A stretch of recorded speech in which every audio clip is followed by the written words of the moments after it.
What's up guys, Joe here, welcome back to my channel, and today we are back with a brand new video, brand new series, but we also have this little guy now lurking in the corner. I've added the face cam to the videos, as you can see. Hopefully they really make it a little more enjoyable, but also a little more personable as well.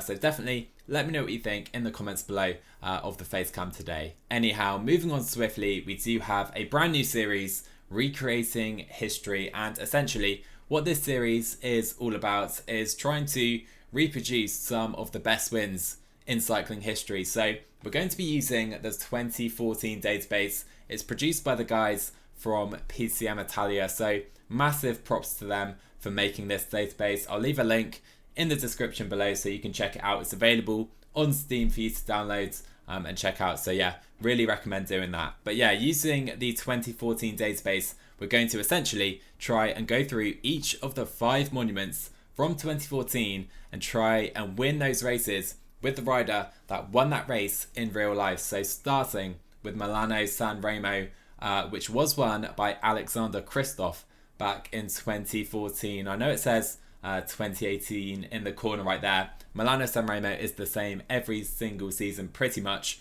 The Cipressa, Poggio, and then the sprint to the line. So I'm going to use the 2018 course, but we're going to try and win this race with Alex Kristoff today. And here is the man with his Katusha team. He really is the strongest rider by far. We have Luca Paolini, 37 years old. He's probably our best domestique. And then a bunch of other guys, low to mid rated, 70 rated, but Kristoff, our clear leader on the day. And we're going to try and reproduce that win from 2014. But guys, looking at these kits is so nostalgic for me. 2014 really is around the time I really became a massive cycling fan. Obviously, I followed it before with the Wiggins Tour and Olympic wins. But 2014, really thinking about it, is around the time I became a massive cycling fan. So these kits, especially the Movistar, the Quick Step kit, the Sky kit, of course, really nostalgic. But this is the real life start list. So I'll leave a download link in the description below so you can download the start list and play with the same real life start list from this race if you wish. But looking through the start list very quickly, we have Cavendish and Quieto for Quick Step, Amiga Pharma Quick Step. We have Greipel for Lotto, Gilbert for BMC. I always really enjoyed that jersey. A 24-year-old Peter Sagan for Cannondale as well. Of course, he still, to this day, has not won a Milano San Remo. He could have easily won it in 2014, judging by his attributes. We have the Shark, Skyer here with Geraint Thomas and Ben Swift, who actually did come third in the 2014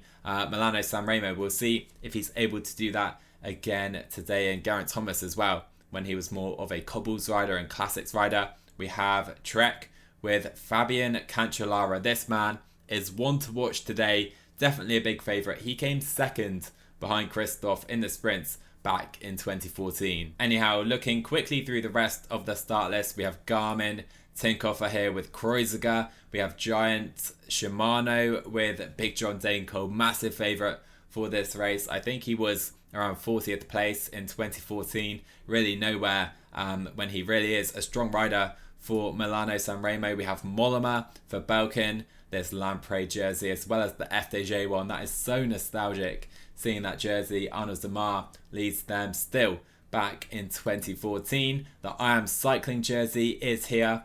Orica Green Edge as well. We have Movistar, and oh, honestly, when I see that jersey, so nostalgic. What a classic jersey that is. Anyhow, you can see the final teams starting today's race. Quickly before we start, I wanted to actually show the real finish from the race back in 2014 in these videos, but I feel I could be in for some copyright issues if we go for that. So instead, I'll leave a link to the race in the description below so you can watch it, remind yourself of the finish, or if not, take a look back and watch it for the first time. We get underway then here in Milan. Kristoff has a +1 day, so pretty nice day. I mean, what a rider. 82 stamina on the day, 82 sprints as well. I will say though, a bit of a shame that Paolini is on a minus day. I was hoping he could be a good lead out for Kristoff in this one. But Kristoff won it, I think, by himself. He had no teammates in that final group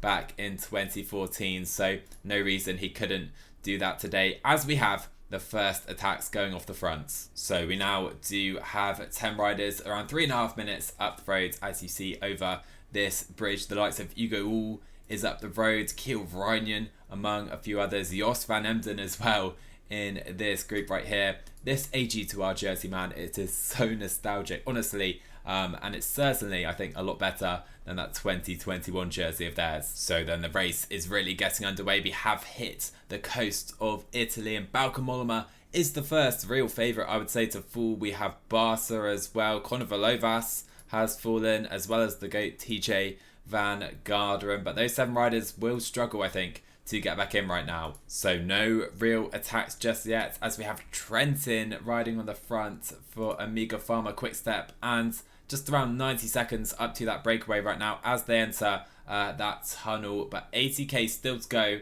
and we're ready to prep for the Cipressa. So we have seen a few attacks in the breakaway. You can see it is coming apart, and that is because the peloton is charging. I have put 3 riders right to the front. I know we're on a very short hill here, but leading into the Cipressa, really I'm trying to force a few gaps to form and try and drop, or at least put some of the other favourites in some difficulty. Here we go then, we enter the Cipressa. We are on the front of this group. I'm going to try and set a pretty steady rhythm, but these guys come flying past us. Kristoff trying to tempo at 87. Let's put him to 90. Paolini is going to have to go up to maybe 92 as well.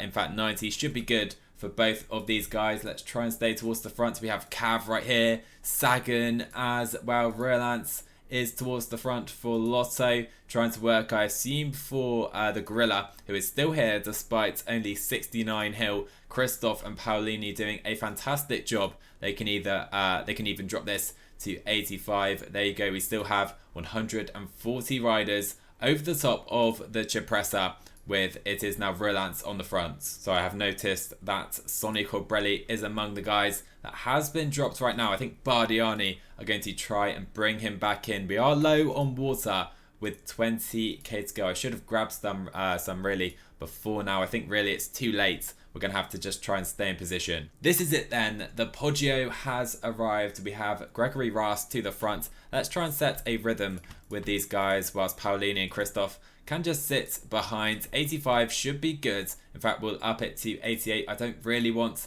any attacks taking place. Sylvain Chavanel, Eddie the Boss, Bosenhagen is coming up as well. Let's tempo at 90. Try and keep Kristoff to the front, which he's doing a great job at, to be fair, as Amador and these guys are trying to attack. But here we go. We come to the top of the Poggio, and this is where I want to try something here, because Luca Paolini, 77 downhill on the day. He's going to try and come 99 right to the front. We have 5k to go. Suddenly here in Milano, San Remo, Gilbert is to the front. Bosenhagen, Cancellara as well. But Paolini, what a downhiller, what a descender. He comes right to the front, right behind Phil Gilbert. Can we grab his wheel with Kristoff still on Paolini's wheel? That is proving quite difficult. Can we do that into the final 2k? Paolini launches the sprint into the final kilometre. Here comes Kristoff going for the win in Milano San Remo. Can we get it? It's very close. But Alexander Kristoff wins Milano San Remo. We get the first of the 5 monuments. You love to see it.